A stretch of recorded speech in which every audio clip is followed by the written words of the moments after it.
start by welcoming everybody to the 2017 SGD Capstone presentations.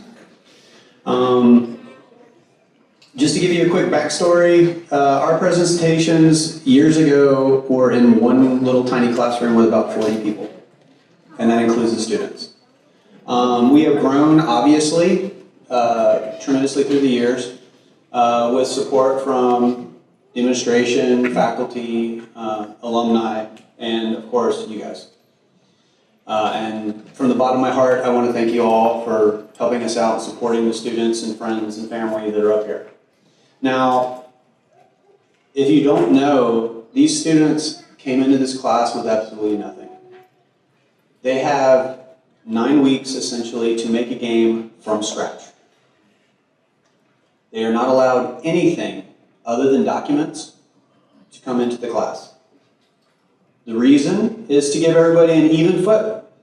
We want everybody to come in on the same footing. We don't want somebody that's been working on their game for a year to come in and go, wow, this is a great game. And then everybody else's look not so good. Well, everybody starts out on the same foot, and many of you have already got the chance to play these games. We have 8 teams tonight that will present their games. And they started from scratch. Keep that in mind. They also worked, went to class, and did various other things. So this is not their primary job for most of them. I think they turned out pretty good so far. I'm fairly impressed. That doesn't get any of you A's yet. Now, in a minute, each team's gonna come up. They're gonna demonstrate possibly a trailer or gameplay footage of their game. They will describe what they did on the game. And we're gonna kind of move through this, team after team. And then you guys get to play it some more. Now, when everyone came in, you had the option of getting a grade sheet. And if you didn't, saw some head shake, there is a table up front with the grade sheets. Please feel free to go ahead and grab one, because part of their actual grade is the grade you guys give them. So this is kind of a real world situation. I run this class like a CEO of a company. They have deadlines, they have various other things that they have to do, and I do throw curveballs at them as they are going through the semester. Part of real world feedback counts. So whatever feedback you'd like. Now, if you happen to have a program, near the back of that is a little QR code that I threw in there. If you'd rather do it digitally, that will be open until midnight tonight, because our first round of postmortem starts tomorrow. I'm not even joking. At noon is my next class, and they get feedback. They will get all of the raw feedback that you guys give them. I'm not editing in any way, shape, or form. Part of that is so that they can have thick skin as well. You need to learn that everyone is not going to hold your hand and feed you what you want to hear.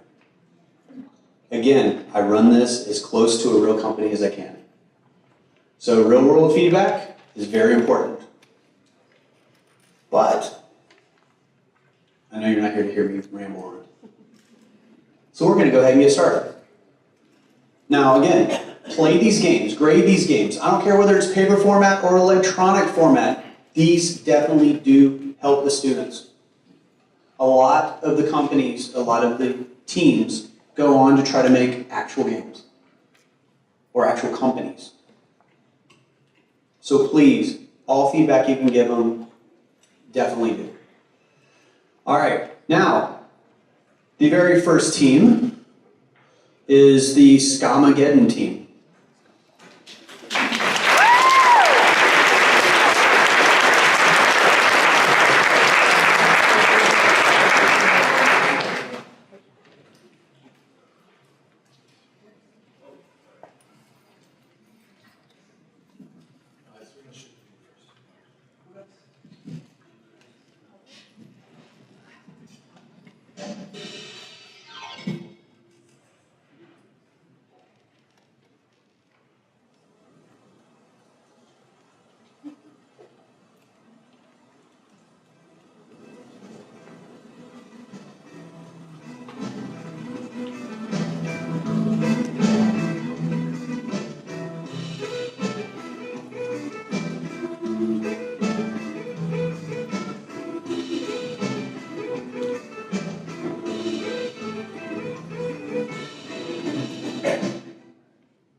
Good evening, ladies and gentlemen. We are Team Rattlers, not Team Scamageddon.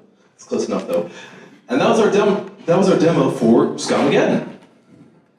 My name is Hunter Postian. I'm responsible for the initial concept, as well as being the team leader for Team Rattlers. I was also in charge of the 2D environment graphics, sound effects, and level design. So, let me give you a short history lesson about why this game exists. The idea originally came from my love of ska, specifically third wave punk ska, a musical genre some of you may remember being popular in the 90s for about 5 minutes. Despite many ska bands popping up around this time and getting regular airplay on radio stations, the genre quickly faded into obscurity inside the US as the new millennium approached. This game takes that mystery of ska's disappearance from the public scene, gives a sufficiently over-the-top explanation, and promptly tells you to go out and kick some butt. This is just a demo of what we hope to be a fully realized ska-themed beat-em-up adventure in the grim future of 2015, where the world's music is run by one man's twisted vision, a man only known as the Man. A long and violently musical battle of apocalyptic proportion awaits our skeletal hero Brad in Scamageddon. And with that, I'll pass the mic to the team members who made our presence here possible. Hello, my name is Daniel Fleck. I modeled, rigged, animated, and textured the characters, with the minor exception of the final boss. I also had a hand in the lighting of the levels.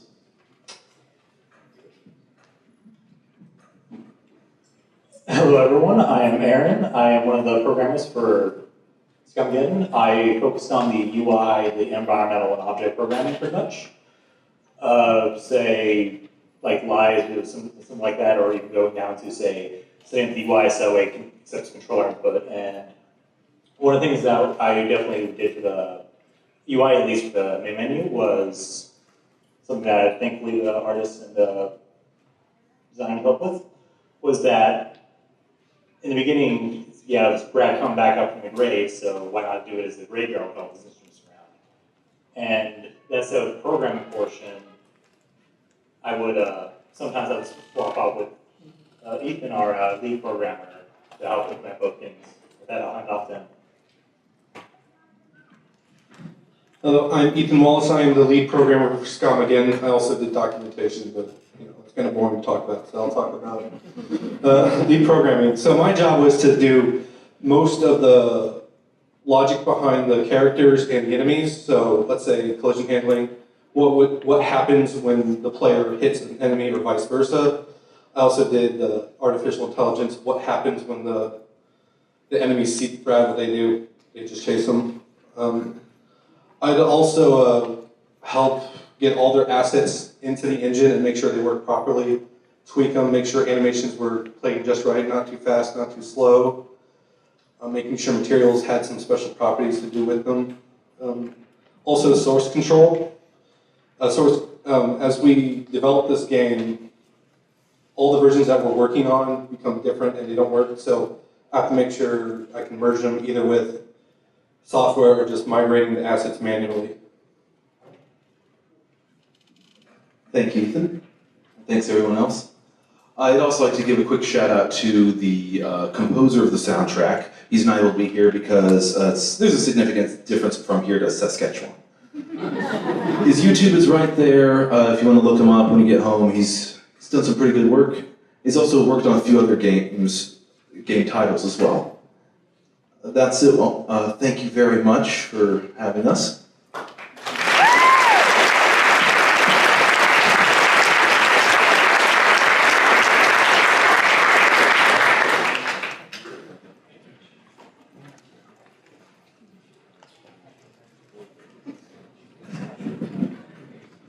All right. Next up is going to be the team that created Dreamcatcher.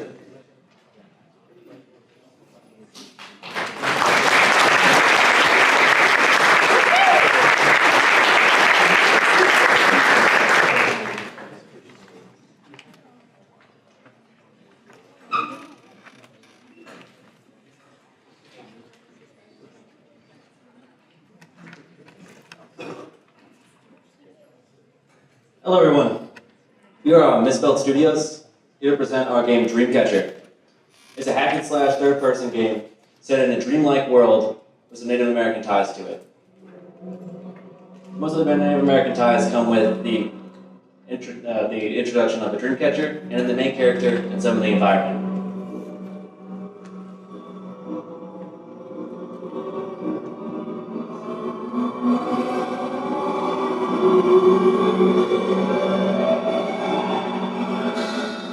The animation that you just seen, a little cinematic and intro to everything that we're doing right now, was made by Alex here, who I'm going to pass the mic off to.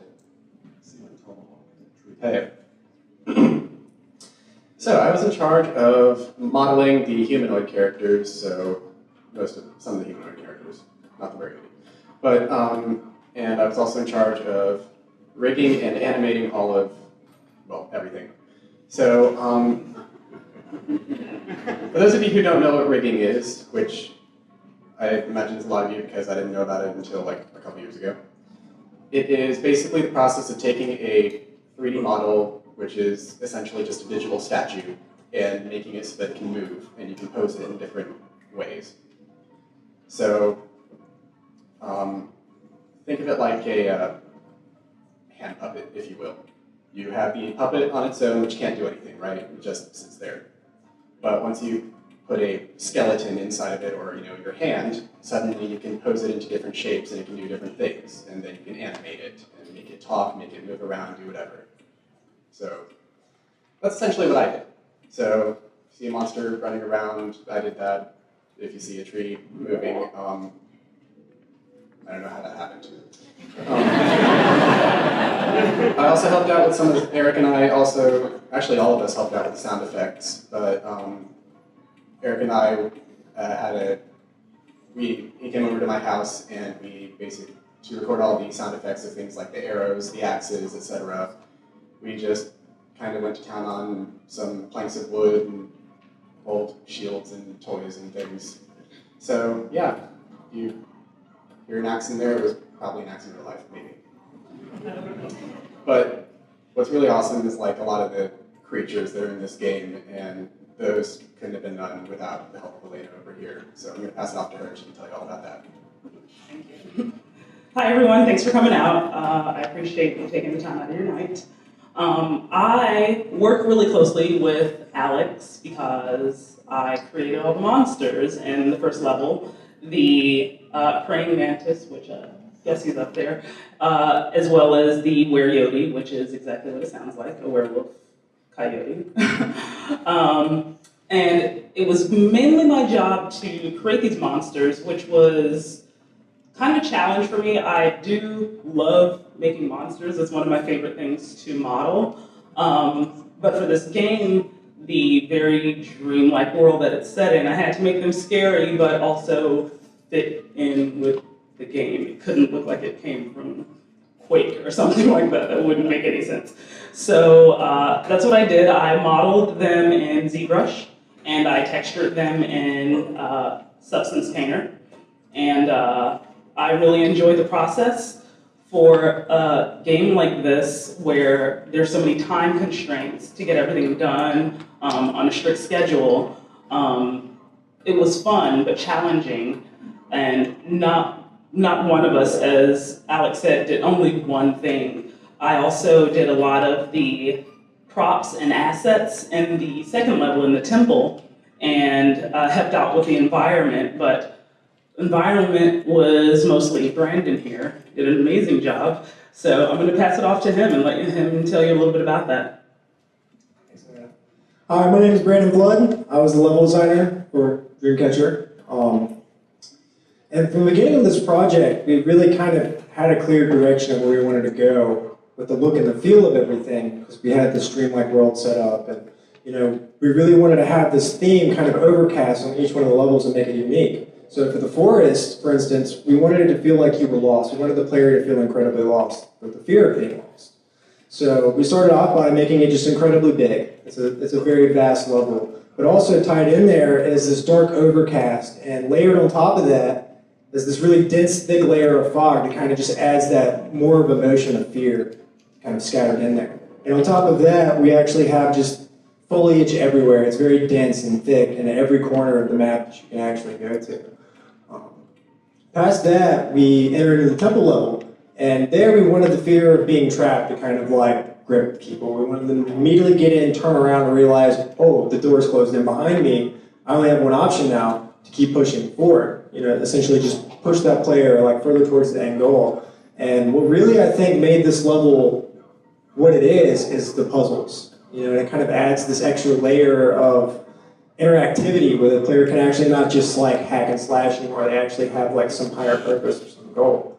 And really, these levels were just incredibly fun. They were challenging, but they were rewarding at the same time. And honestly, I can't really take all of the credit here because the next person about to speak was my environment artist who gave me these assets, the trees, the bushes, the grass.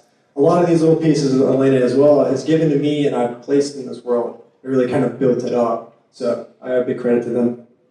Thank you. Hey guys, my name is Olivia, and my main job for this project was creating most of the art assets for the forest environment and also the UI elements for the game.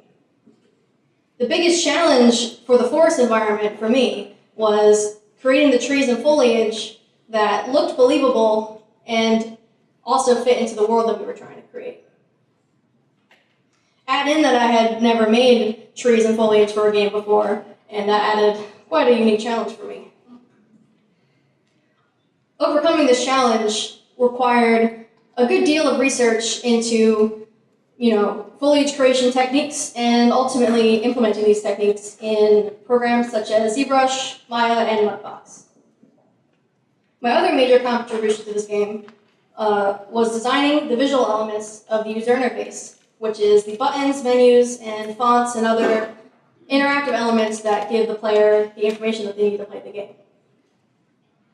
A big challenge that we ran into while making this game was designing the interface, was realizing that just because we believe that a button means one thing, the player could think it means something completely different. We, the creators, can become blind to things that we think are obvious, but to our players may be complicated or confusing. My partner in this, Daniel, the UI and gameplay programmer who helped make this important element of game design come to life. Hi, I'm Daniel Adams. I was the gameplay and UI programmer. Mainly for the UI programming, I spent 100% of my time in the engine, setting up and anchoring everything, making sure everything worked perfectly. Some odd 1,000 lines of code later, it worked.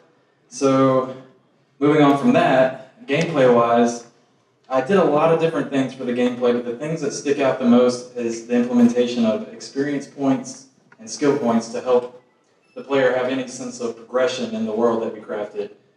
On the other end of gameplay, I'd say my favorite thing that I did was the final puzzle before the boss, because it was pretty complex. I've never built anything like that, and I think it turned out really well, and I'm glad I did it. Thank you everyone for talking. My contribution was mostly as the team lead. I helped everyone stay in line. We had weekly meetings where we had the book that he has in his hand right now. We got together, we made checklists, we evaluated our last week and went to our next week. On top of that, I was also the AI programmer. Any of the enemies you see roaming around, those are the enemies that I made have their functionality. Making them behave in a predictable manner, a believable manner rather, was my job. And I had to make sure they were not too difficult, not too hard, and everything flowed nicely, as well as making the character have a nice movement system as well as a nice combat system. Now, Ken's over here giving me a little bit of a nod, and I would like to say thank you all for showing up today. Please come by our booth over there. We do have some extra t-shirts and posters if you want to get one of those. Maybe you had to play our game a little bit before you can get one of them. But thank you all for coming. Have a great night.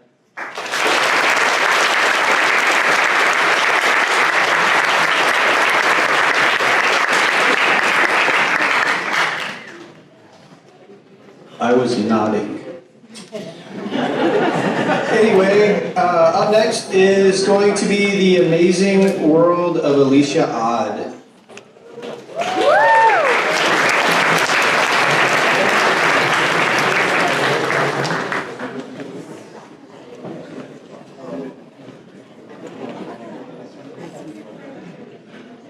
So we have a trailer for you guys first.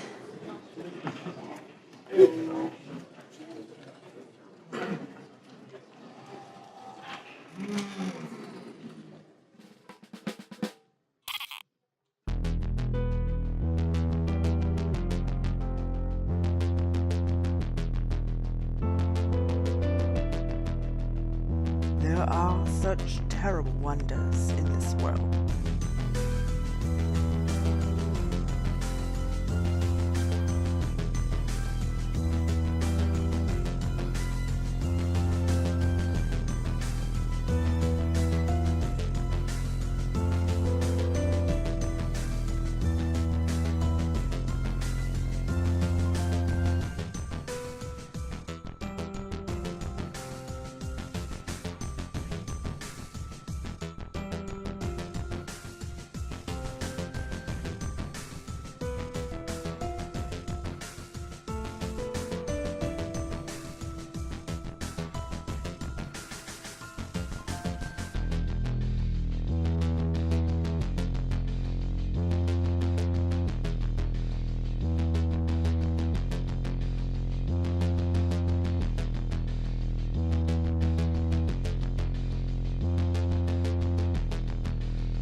I have run from the darkness so long. And now it consumes you.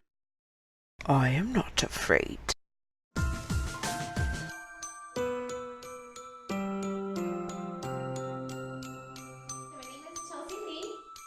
And this is our game. So give it up for my team.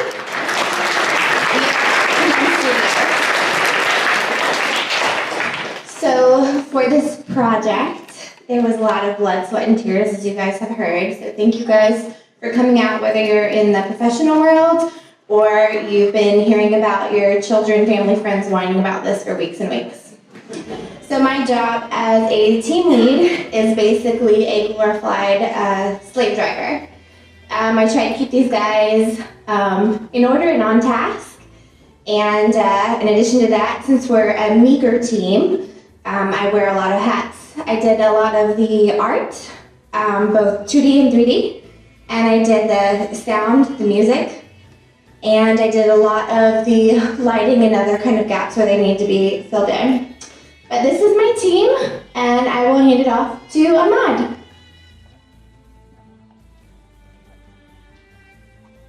Hey, my name's Ahmad Samara. For this project, I was in charge of rigging the characters. I also animated and I did some of the models that I see in the game. I never really did any extensive work with rigging before, so this was a fun challenge for me. I feel like because this project helped me grow and helped me improve my skills,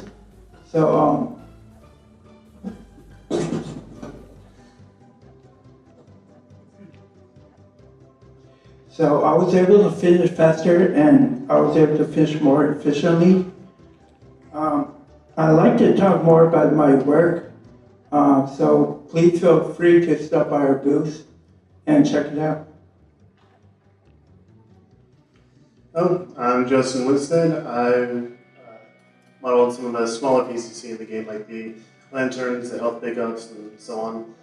And what I've learned working on this game is that sometimes textures get a little fighty, and they'll break when you least want them to, or just disappear entirely. It takes a lot of work to get them to cooperate and wrangle it back in place. And it was a fun and very stressful job working on this game and trying to make sure everything worked correctly. And if you have any questions about modeling, feel free to come by and ask questions. Hi, my name is Josh Miller. I was the only programmer in the group, so it was a long 9 weeks. So I ended up doing everything from UI to menus to player movement, enemy movement, pickups, the doors, pretty much everything you see in the game. I basically took the art assets and made them work. So our booth is right over there with the glorious red curtain. We would really love for you guys to stop by and play, give us critiques, or any other advice, because we're still open to developing our game. So please stop by, and thank you for coming out.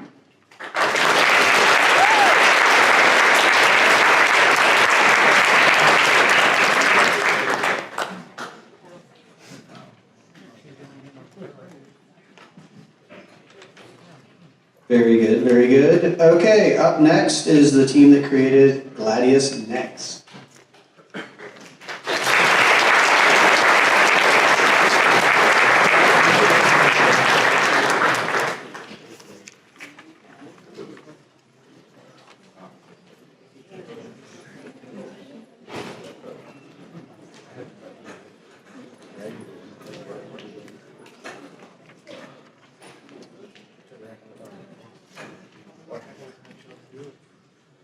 Hi everyone, thank you for coming. My name is Drea, and we are Defiant Games. We are going to be presenting you Gladius Next. Please enjoy our trailer that we have set up.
Okay, so like I said earlier, my name is Drea. I was the lead producer on this, and I was also the lead environmental artist.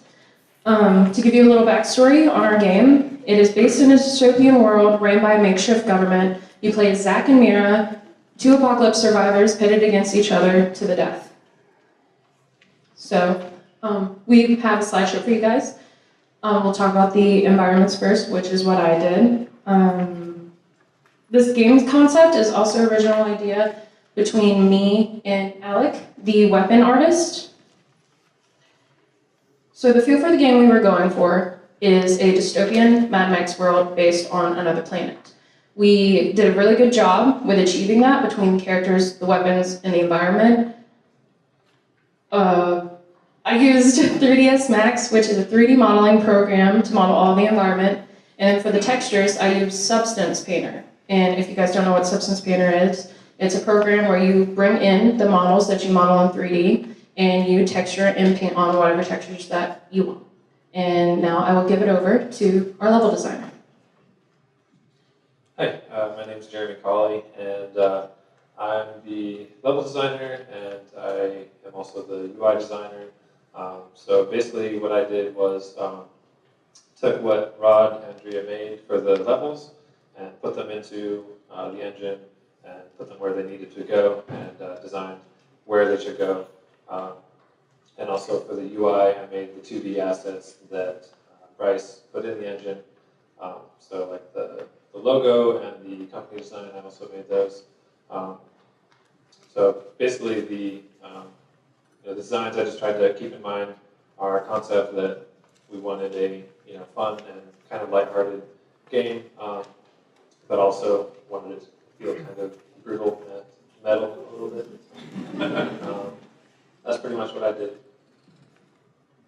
Hey guys, what's going on? I'm Alec Williams, also known as Rod. I worked on the weapons for the game. The weapons are, as you can see here, the weapons I thought about it as like a Mad Maxy kind of like post-apocalyptic setting. So the inspiration was definitely like looking for weapons and putting things together to make certain weapons out of anything somebody could find. So down here we have like the baseball bat with the barbed wire and just an axe, and there's a hammer with a car engine on it because why not, So the weapon inspiration came from somewhere around Mad Max and whatnot, and we decided on 9 weapons. The original concept was to make as many weapons as we possibly could, but we realized that the weapons didn't have a good enough like feel to them, and they didn't feel unique. So we slimmed it down to 9 weapons, and what turned out was vastly unique weapons. The katana shoots fire, and like the pipe up in the top, it shoots out ice, so it freezes their enemy, and it was pretty fun to make all these weapons and dig into like some kind of Mad Max kind of feel with this like dusty slaving world that we have set up for this game. Other than that, I also made the sounds for the weapons and sounds for the game and all overall. So that was an adventure. I'm not very well versed in sound, so I learned a lot in the last 9 weeks doing this, and it was really fun and really tough. But overall, the weapons came out great, and the sound came out great. So yeah, here's Dylan. I'm Dylan. I'm the lead character artist, and I'm responsible for the design, modeling, and texturing of our 2 player characters you see up there. And my main focus throughout the thing was just making sure they fit with the world that our lead and our environment artist envisioned. I did that trying to make their armor look like haphazardly thrown together, their clothes are torn. And other than that, the main way they fit in the world is just through like their animations, which were done by Joanne, which I'll let her talk to you about those things. Hi, my name is Joanne Lott. I was in charge of animations, as you can see here, and also documentation. Here are examples of Mira and Zach before they're in Unreal with their rigs and looping the animations. I worked a lot with both the character artists and also the programmers to really fine-tune different aspects of the animations, because this game really heavily relied on how the game ends up flowing due to these fine minor adjustments from working with the character artists to get the personalities of the individual characters, and also working with the programmers to make sure everything was the proper length and the characters had the right reach so the gameplay could actually work. And so more programming with Bryce. Hi, my name is Bryce Worship, and I was the user interface programmer and the lead quality assurance. So on the right side here, you'll see something from the user interface. Basically, that's the menu screens and stuff you'll see inside the game, like the hearts and the timer and stuff. So my job is to put it in when Jeremy gives me the art, and I'll make the health show the proper amount when you take damage, so it takes off the right amount of hearts. And you usually won't see a programmer as a quality assurance lead, but I thought I might have an advantage because I know how some of that stuff works, so I know what I could break and potentially break. So over here you'll see an example of the bug document I wrote up in one of the bugs, and everything over there is stuff I put in to try to help the programmer, Eswin, when he would bug fix, and all this stuff basically helps him out where the priority shows what should be fixed next, the severity shows how bad it is, for example. And this is probably the worst bug that I found, and you'll see the screenshot here. Basically in the game you should only be able to hold one weapon, but I found that if you have a weapon in your hand, you can go over top of another weapon, and if you use the pickup button and the attack button at the same time, he'll pick them up and add them to his hand, so you can see the weapons start overlapping. And it really broke the game because it started actually spawning those weapons that you made, which isn't supposed to happen. But it also broke things like the health where you didn't even have to attack the person. You could just run up to them and it would start killing them. So those are the things you want to avoid and fix as most as you can. And with that, I'm going to turn it over to the gameplay programmer, Esmond. Hello everyone, my name is Eswin and I was a game mechanic programmer as well as a soundtrack composer. It was my job to make the characters swing, run, die, dash, the game mode and everything.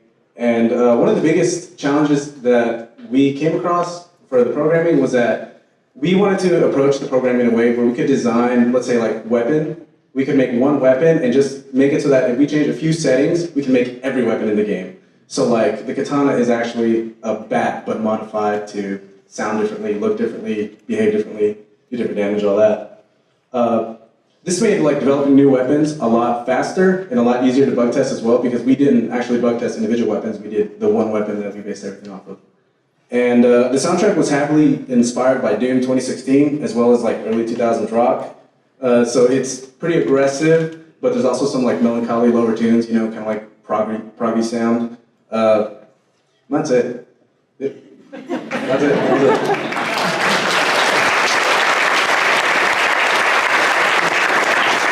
Okay, so thank you guys so much for coming to the presentation and everything.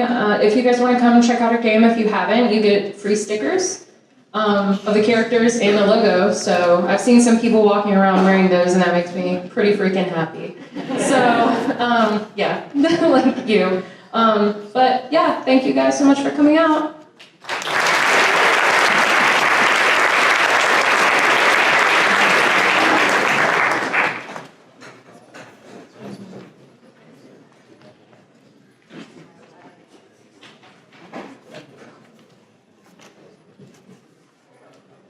Okay, next up is going to be the team that created Samsara.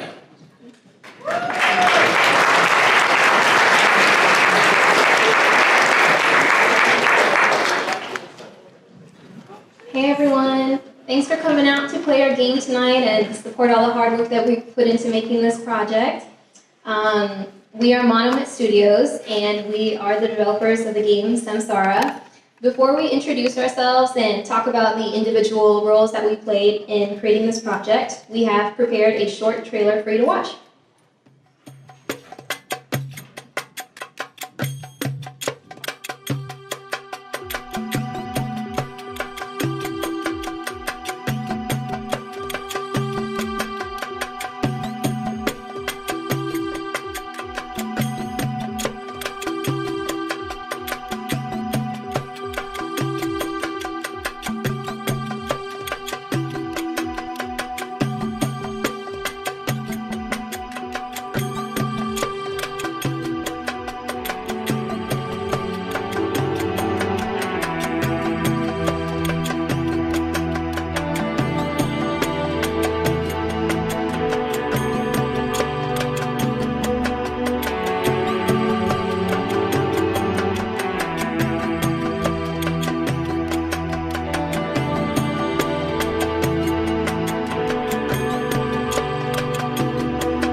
So as you can see from our trailer, Samsara is a light role-playing game with a really rich storyline and elements of action, adventure, and puzzles.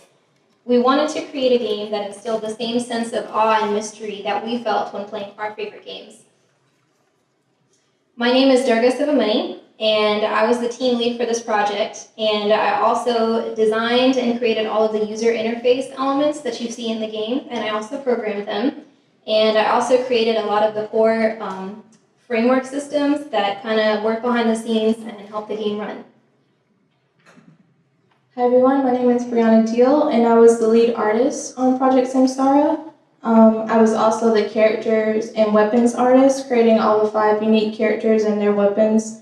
I was also responsible for some environment art, such as the master materials used in the scene, the foliage, and as well as a couple of props. And lastly, I was in charge of post-processing lighting, a couple of particle effects, and the trailer. Hey guys, I'm Fritz Barnwell. I did general gameplay programming, so moving the character around, that type of stuff. I also did the artificial intelligence on the enemies, so when they come after you, that was me. And I also did some audio and animation implementation, so I took the assets provided by our wonderful musician and animating artists and made them work in the game. And I also used some of those frameworks Durga talked about to work on more parts of the game. Hello, my name is Will Griffin, and I worked on environment art. I did music and sound effects, and I did some level design. I also worked on the modular design so we can reuse pieces in different ways throughout the level. Hello, my name is Jamori Marte, and I was a technical artist for Samsara. I did a lot of the level design, particle effects, and QA testing. So when designing the levels, I created enemy spawn points, puzzles, making sure the flow of the levels were coherent and made the player feel more immersed in the gameplay. I also did a lot of the particle effects, which are small sprites that simulate intangible effects and make the player feel more immersed in the gameplay. Hi, my name is Nate Seeley, and I was sort of the art journalist. Initially, I started out doing concept art and 3D models. Also helped work with Durga and Rihanna when we set up our QA goals for our deadlines and our build checklists and so forth. Towards the end of the project, I became the animator for a lot of the enemies you see in the game and some of the actions that our main character takes. When we started designing this project in early January, we started out with a group of 4 team members and have grown into a group of 6. Awesome people. It's just been my incredible privilege to have worked on this team with these talented people. So please come by our booth, see our augmented reality app that Fritz designed, play our game, ask us questions, and I'm sure you'll agree with me. Thanks.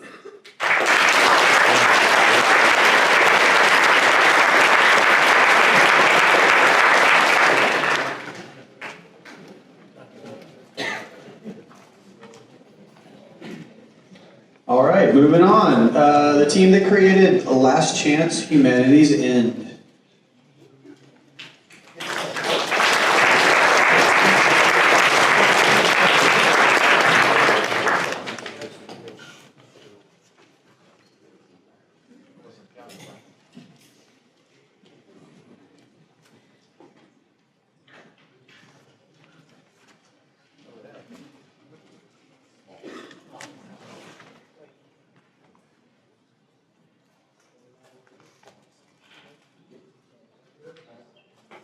My name is Victor Simpson. I was a project lead.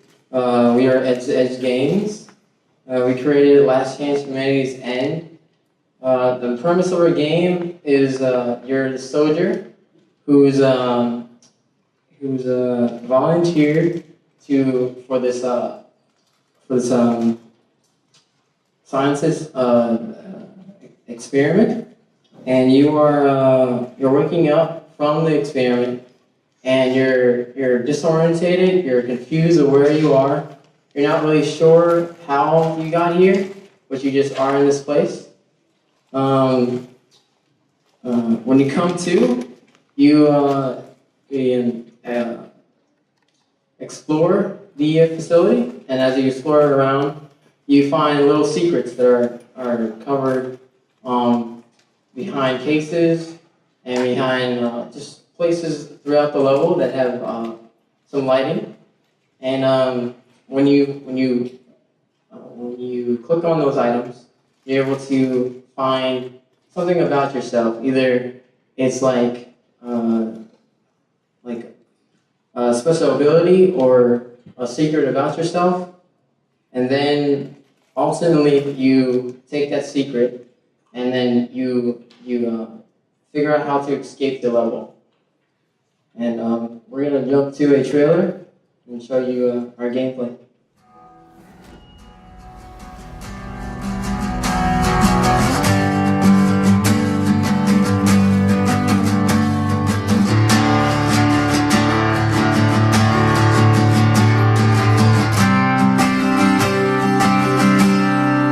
We are the fallen, so to speak, trampled and walked upon, kissing at everyone's feet. All critical personnel, please proceed to emergency exits immediately. All critical personnel, please proceed to emergency exits immediately.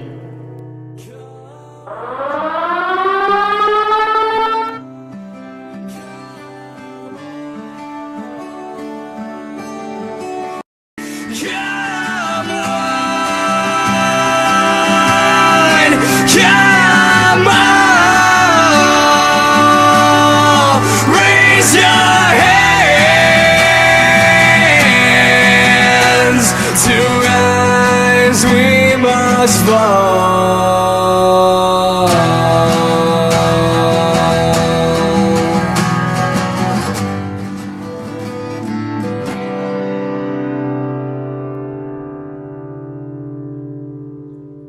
That was our video. We're gonna go a little bit more.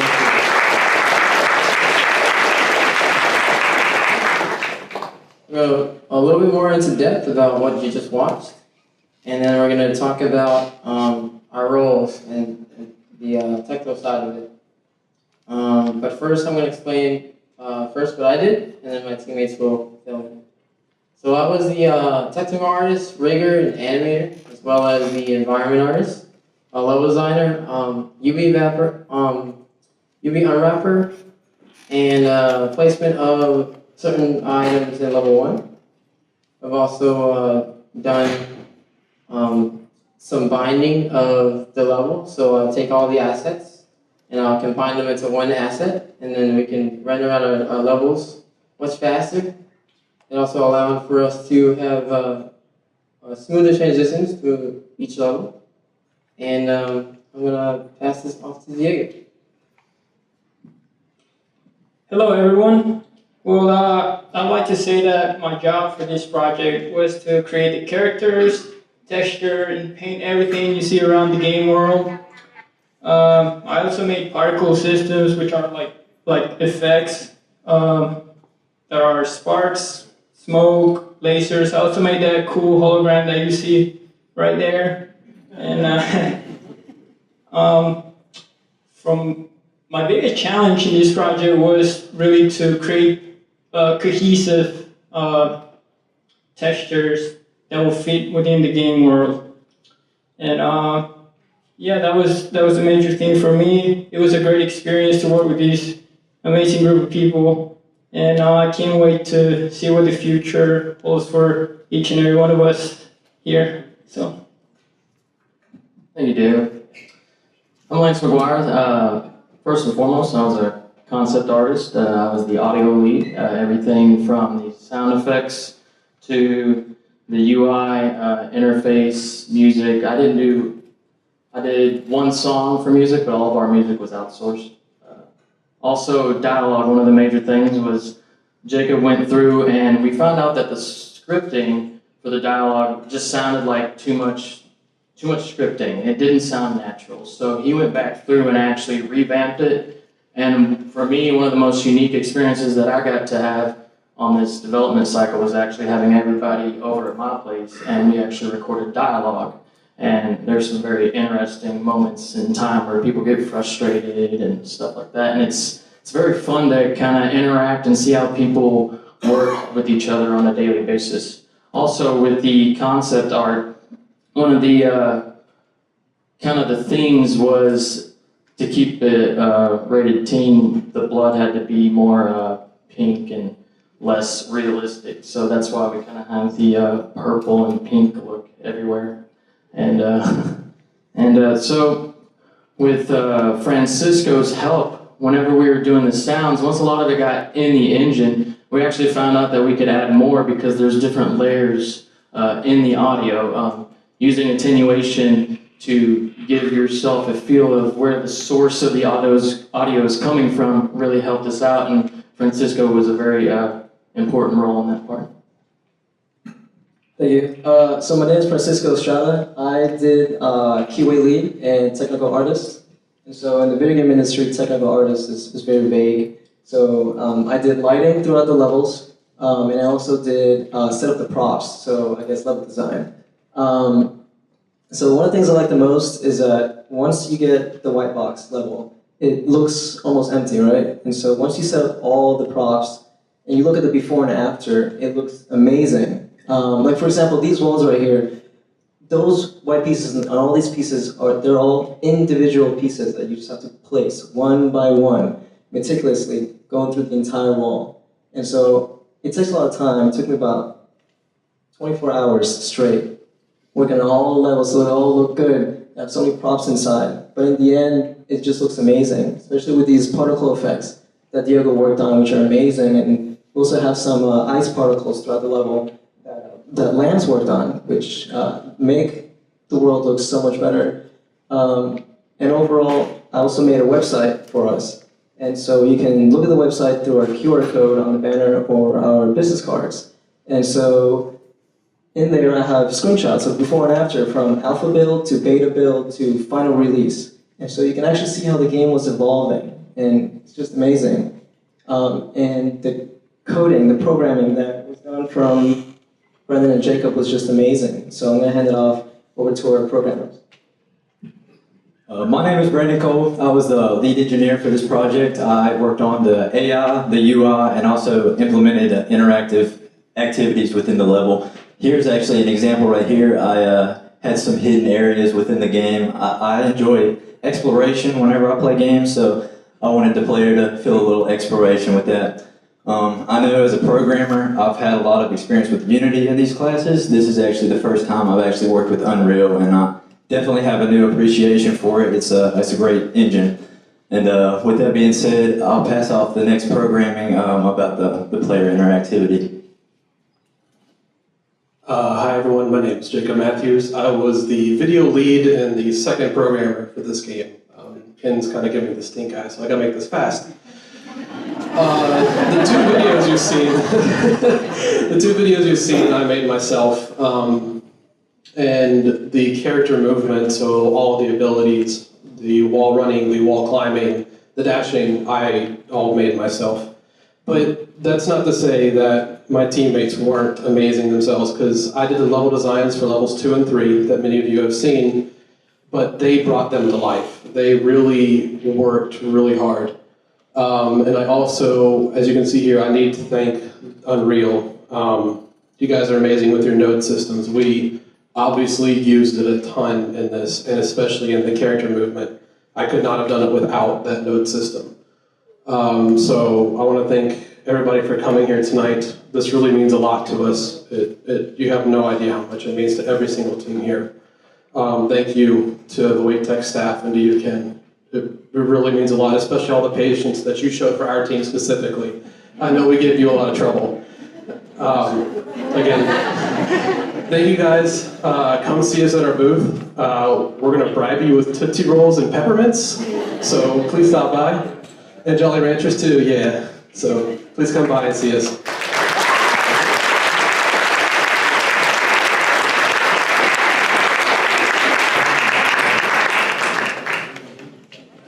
I wasn't giving him the stink eye. I was grading.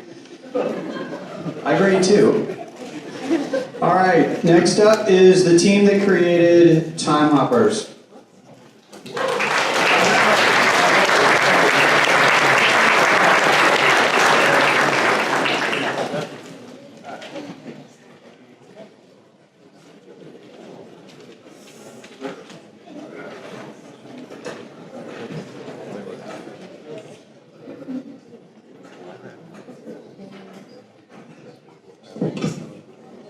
Good evening, folks. My name is Jonas Winger.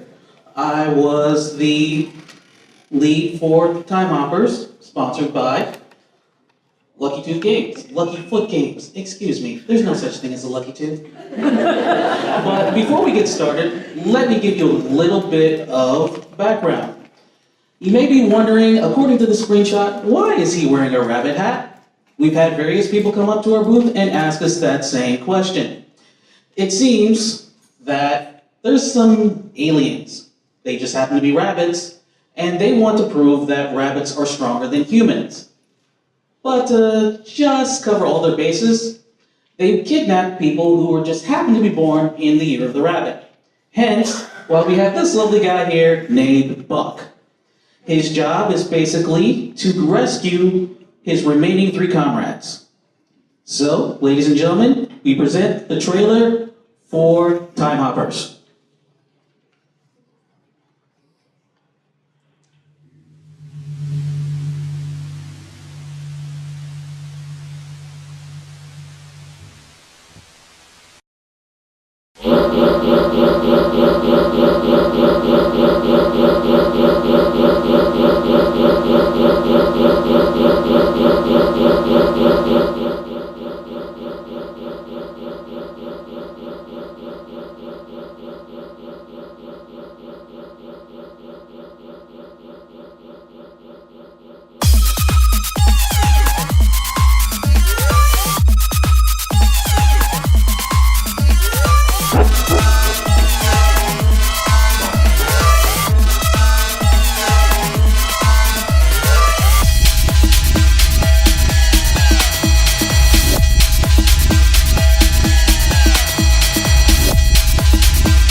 now that you have a better idea of what our game is and, of course, what we all look like, let's actually tell us a little bit about ourselves.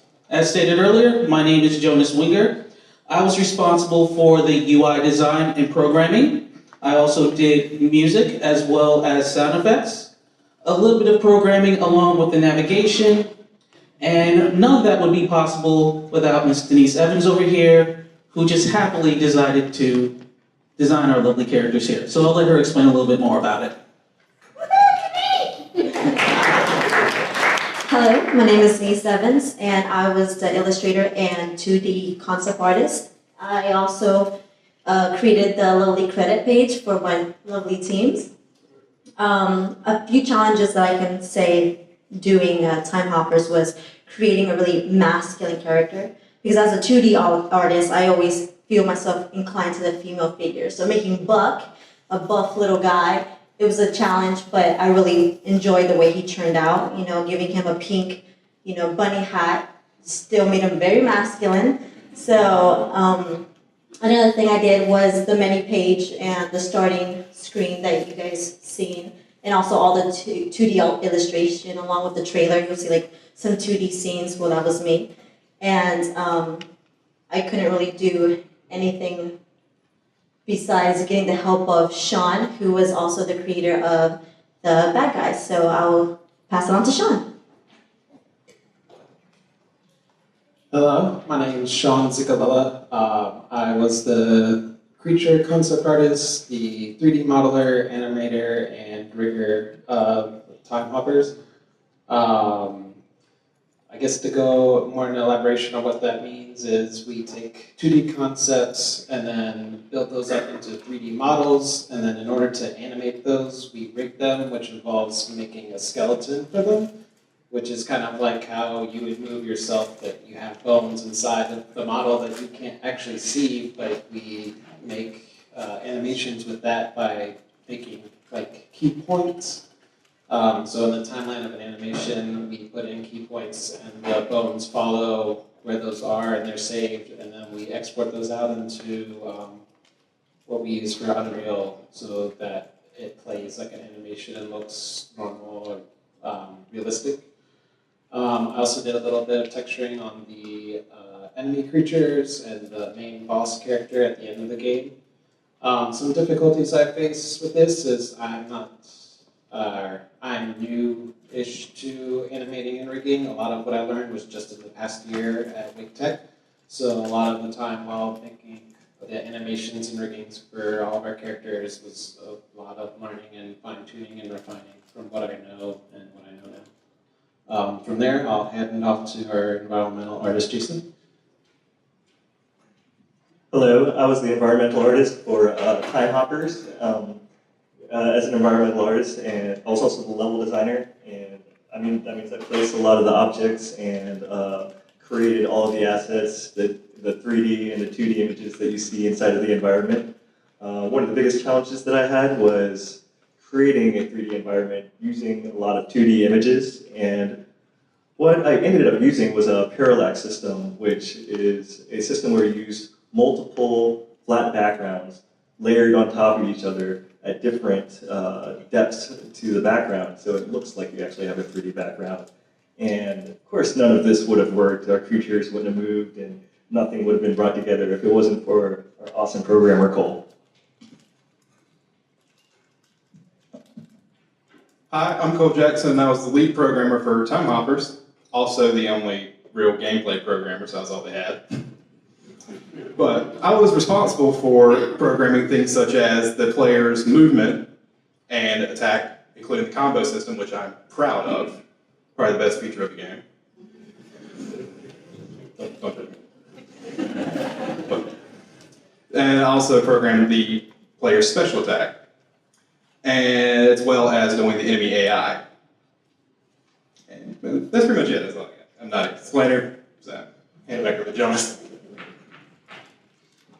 Thank you very much, Cole. Thank you very much, team.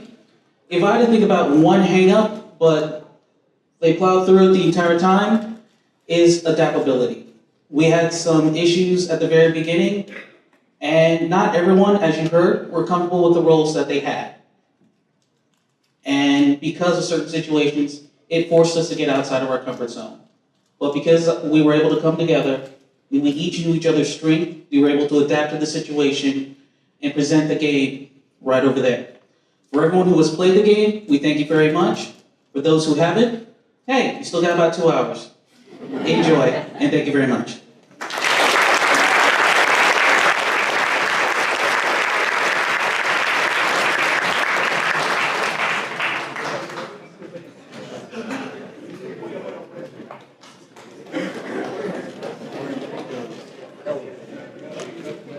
Excellent, excellent. Okay, and last but certainly not least, the team that created Booster Brawlers.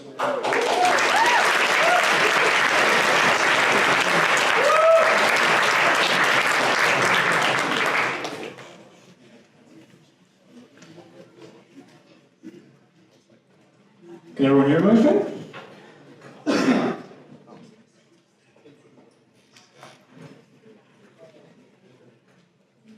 So we have 8 team members, so we're going to keep it short and sweet. Okay?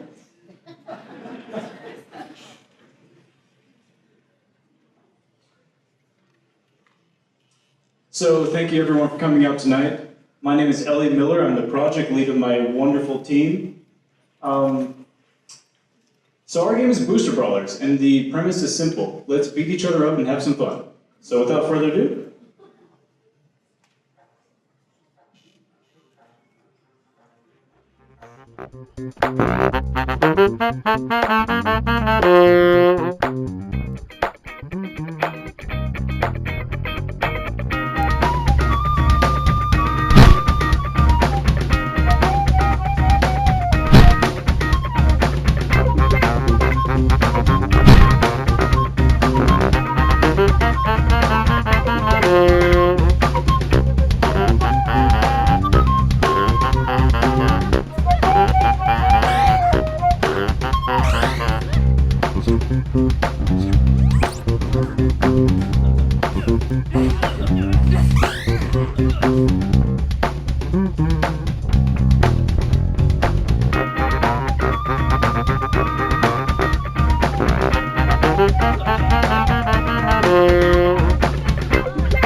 okay, now it's over.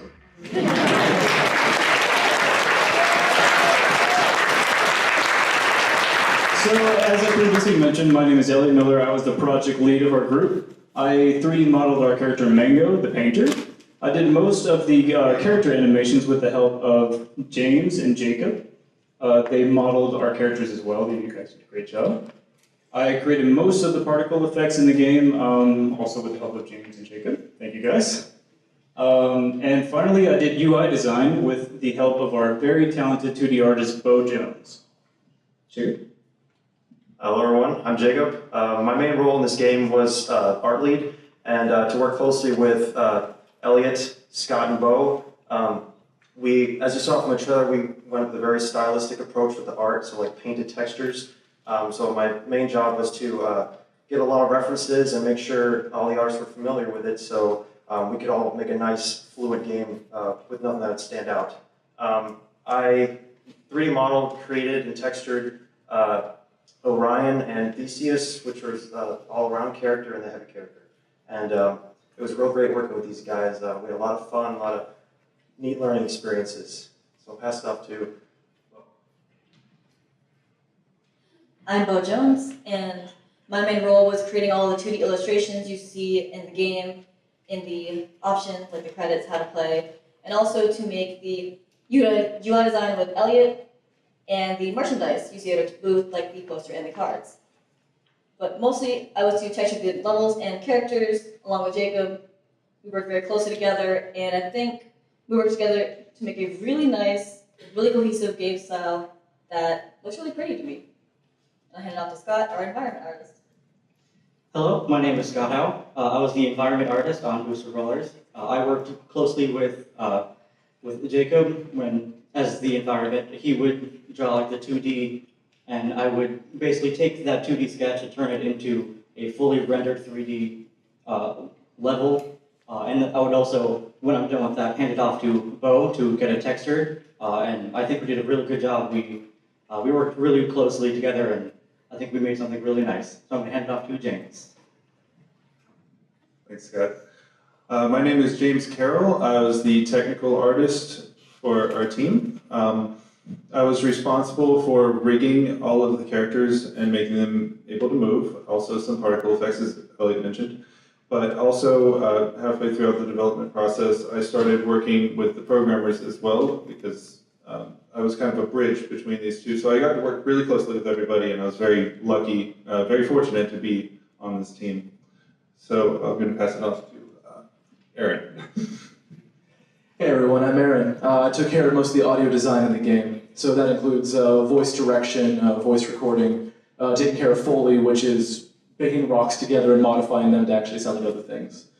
I took care of composing the music that you hear in the trailer and a lot of the actual gameplay. And that's pretty much it. If you can hear it, I did it. I'll be passing this off to, I think it's Cody this time. Hey, my name is Cody. I work with Scott to bring like all of the models to the levels and to make them immersive to the player. And I made like like you see the ice levels in our game, like the train level. I made the background skull to them. Yeah, it's all as good as it did.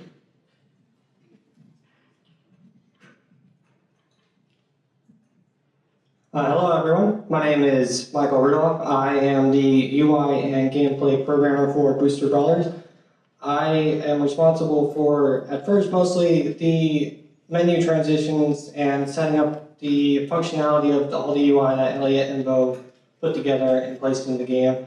I gave it the functionality to give it a feel for everyone to have as smooth and intuitive transition from basically seeing the title into just, going back into actual gameplay. And as for gameplay, I took care of the actual abilities, player movement, all the unique things that you saw, the boost mode, pretty much put all those together. It was really a challenge to do all this new stuff like, I think the biggest challenge is Wick. Wick, the speed character that you see, she has the boost mode that has basically two models. And there was a lot of information passing between these two models with the help of a side program. There was a little bit of an issue with some of that, but it was rather interesting, and I couldn't have done it without the help of Elliot and James, who I worked very closely with to fix some of the systems that were a little bit having struggles playing nice together, some things like that. And I'll hand it back to Elliot. So that's pretty much it. One final thing, I would like to thank you guys. You are the hardest workers I've ever met. Lots of sleep loss. Thank you. If you haven't played our game, please just stop by our booth, have some fun, and that's it. Thank you.